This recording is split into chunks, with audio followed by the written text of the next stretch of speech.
Hey guys, welcome back to my channel. শুরু করছি আজকে নতুন ব্লগ। আগের ব্লগে তোমরা দেখেছো আমরা কিন্তু ধাঙ্কার মোনাস্ট্রি দেখতে গেছিলাম, আর সেখান থেকেই বেরিয়ে পড়েছি কাজা যাওয়ার উদ্দেশ্যে।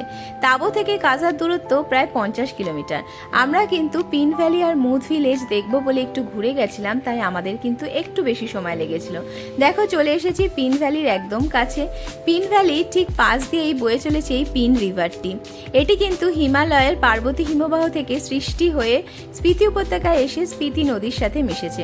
আর এখানে নেমেই দেখছি এত ঠান্ডা, আমরা কিন্তু সবাই কেঁপে গেছিলাম। গ্রীষ্মকাল একবারের জন্য কিন্তু মনে হচ্ছিল না। আর এই নদীর ওপরে ছিল একটা ছোট্ট ঝুলন্ত ব্রিজ, আর সেখানে দাঁড়িয়েই কিন্তু সবাই ফটো তুলে নিচ্ছিল। আর আমি দেখছিলাম এখানকার অপূর্ব প্রাকৃতিক সৌন্দর্য। দেখো কি সুন্দরই না লাগছে। এরপরে কিন্তু আমরা যাব মুদ গ্রামে।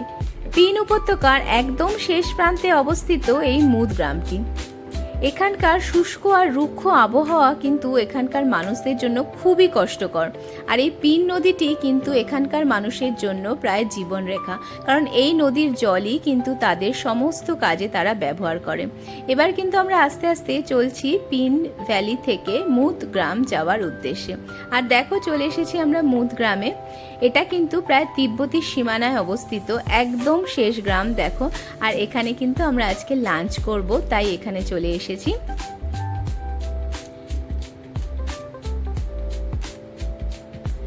মুদ গ্রামটি নামকরণ হয়েছে কিন্তু এখানকার এদেশীয় ভাষার নাম হিসাবে।